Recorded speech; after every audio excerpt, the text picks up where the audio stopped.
Sunday, kind of looking at the tape, what were some of the glaring things that kind of shake it up? Yeah, it's just like, it was almost the same feeling that we had at Texas. You knew something wasn't right, you know.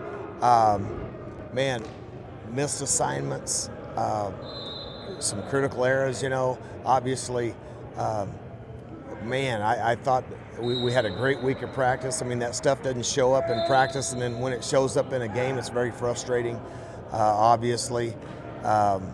You know, but it's probably the first 30 plays of the game. I mean, you're just sitting there like going, I mean, same deal, everything you call, everything you try, it just, man, you know, you're playing a quality opponent. You're a big-time running back. Guy's an NFL running back. We knew that. Quarterback's got great size and speed, and you just can't make mistakes like that. And, you know, again, unexplainable and just, you know, the ups and downs of being a, you know, of college football. How do you kind of take those, I guess, miscues and corrections and move forward? Yeah, you have to. I mean, I tell our guys all the time, you know, to move forward in life or anything, you got to let go of something. You better not hang on to that. You just got to let go, just like we did the week before, going to Morgantown, and we're right back in the same situation, you know.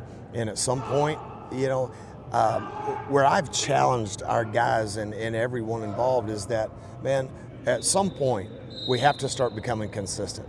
It can't be here and be here and be here, and that comes through preparation, through a mental preparation and film study and just everything involved, practice habits, everything.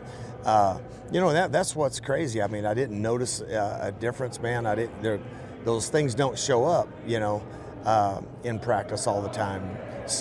You know, missed assignments and things like that. So, you know, we just got to get our guys to where we play with a greater level of mental intensity, and that's my responsibility, and a mental focus, because you've seen the result at times this year, you know, what it looks like when we do play with mental intensity and when we do play with mental focus, and then you've seen it when we don't. And, you know, obviously that responsibility falls on my shoulders, and, you know, we got to figure it out. Yeah. And they have those two solid backs as well. What have you seen from their offense? Well, I mean, if you look at it, I mean, we had one of the nation's leading rushers come right in here. He didn't have 100 yards. We go to West Virginia.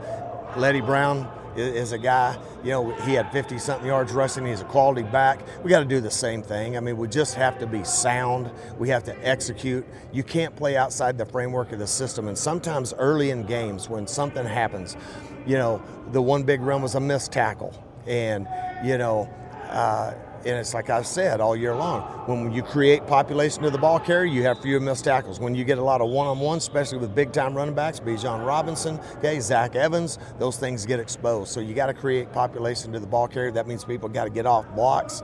And, you know, it's the same thing. You know, we got quality runners this week. Obviously, they're going to try to run the ball, and we got to do the same thing that we've done against the opponents where we've won and shut the run down. It's really that simple.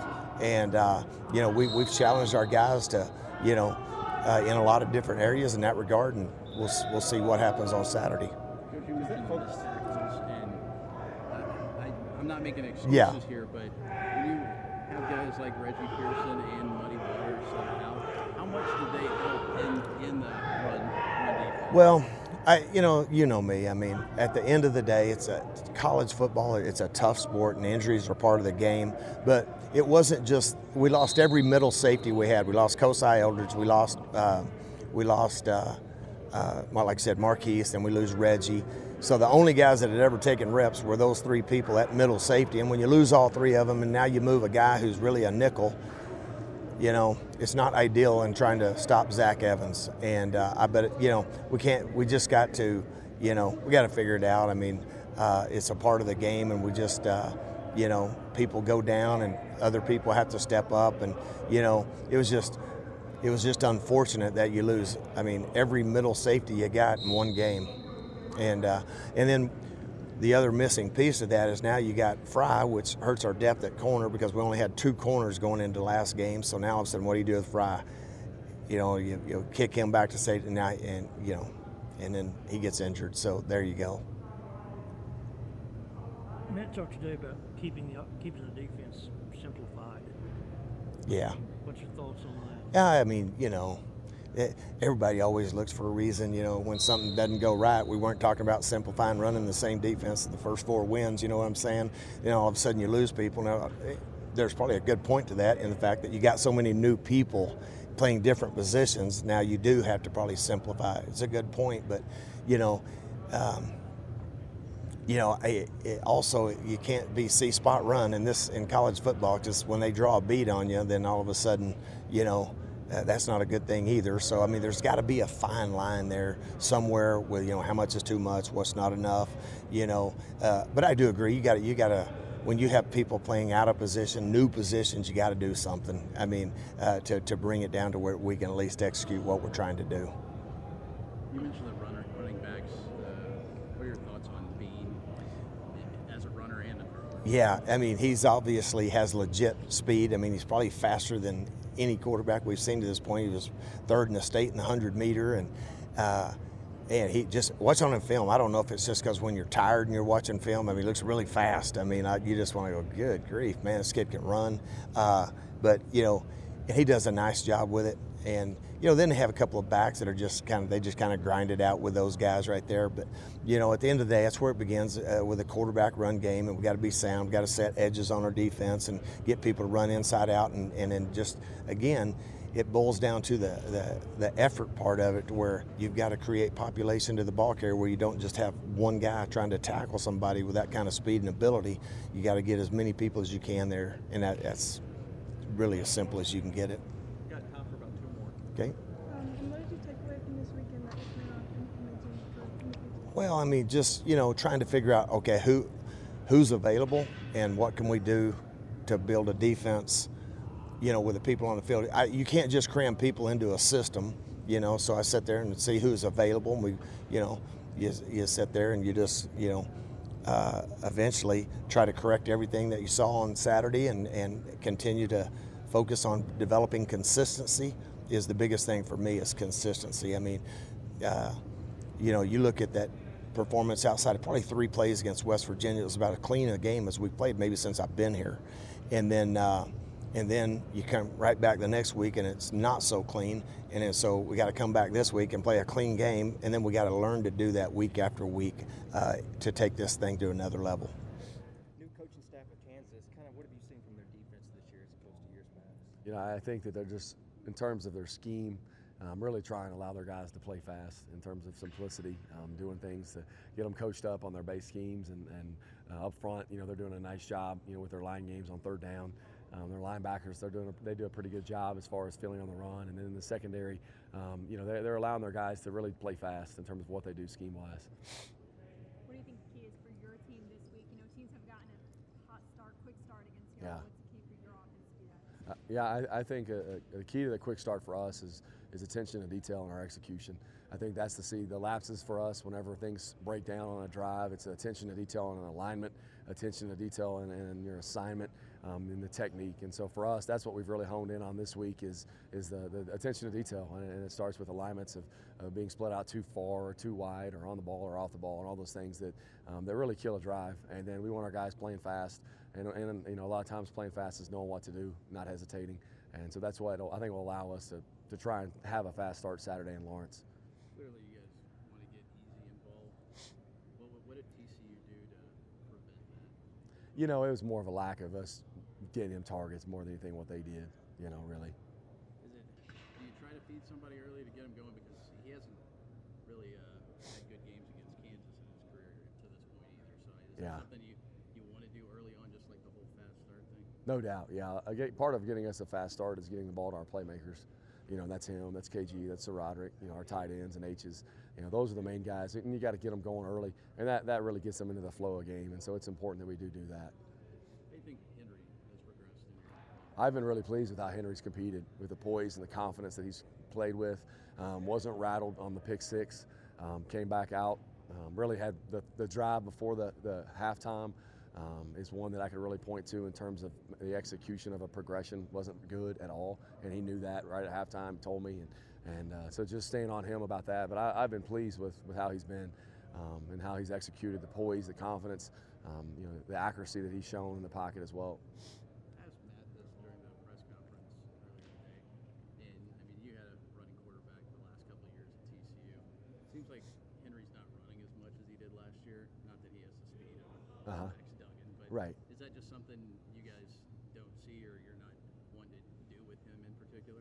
Well, I think he'll get plenty of running on the third downs, you know, the scrambling. He does a really good job of feeling his way up in the pocket with his feet, keeping play alive. 2 third downs Saturday night, we got converted because he kept the play alive, and he found KG and he found Trey Cleveland over the middle of the field. So he's going to get his running in on third downs. You know, we'd like to try to limit some of his hits that he takes in the quarterback run game, and that's probably the biggest reason why you haven't seen it as much. Saying that, how do you think Donovan's handled his Yeah, role? no, he's done really well. He's done really well. Last week, 2 weeks ago in Morgantown, in a rough environment, you throw him in, and he didn't blink. And I think he's only going to get better and better the more that we're able to do that in certain situations without disrupting Henry's flow and the flow of the offense. With not having Taj, how important has it been to have Roderick back, and who else are you kind of hoping steps up this weekend? Yeah, so Roderick has really played himself into shape, and you can tell by the way he's running the football, he's looking explosive. He's looked as good as I've seen him look. And so really look at him to carry, you know, that heavy load, you know, to continue to progress. And then, you know, Cameron Valdez has done a good job. Each week he's gotten better and better. And then you try to supplement the run game a little bit too with Donovan. Sonny, when you let that big play to Mason call back with the illegal formation, receiver being covered up, is that on the receivers to have that awareness? Yeah. Or how do you coach through that? You know, the first thing, you know, it's really both parties. And the first thing the tight end has to do when he gets down in a 2-point is look out there and move him off. And then the receiver's got to look inside and see that there's a tight end inside of him. They know he's off. Did you recognize that in the booth as it was happening? Or Yeah, I knew that's what the flag was. Yeah. And after the fact, I mean, you know, it's when it happened. And, you know, we do a lot of formation adjustments and a lot of movements and a lot of shifts. And you know, some of the volume of that, I think, probably adds to it. But, you know, that's one of those things that, you know, is you know, early on in a game when you're trying to seize some momentum and battle back, you know, that one and the pick six are 2 big plays that really took some momentum out of our cell. Coach, how did it feel calling plays against your former coach, Patterson? It was fun. It was a good competition. I wish we would have won. You know, I wish we would have scored more points, moved the ball up and down the field. We just didn't score points, and that was based off what we didn't do. How helpful it is to play?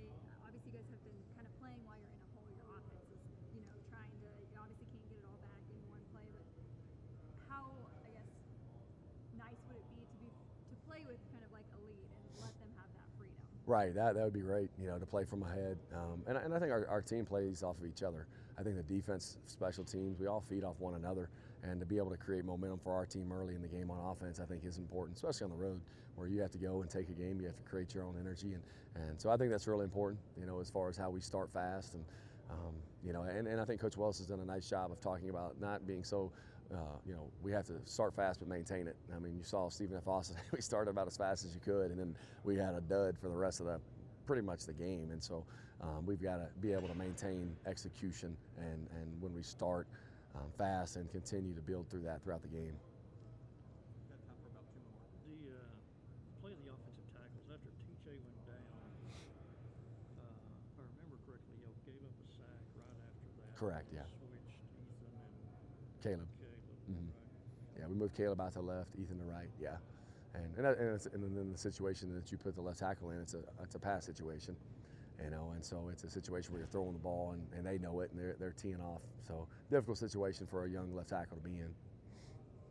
What did you think after that? I guess After y'all made this. and we moved Ethan back.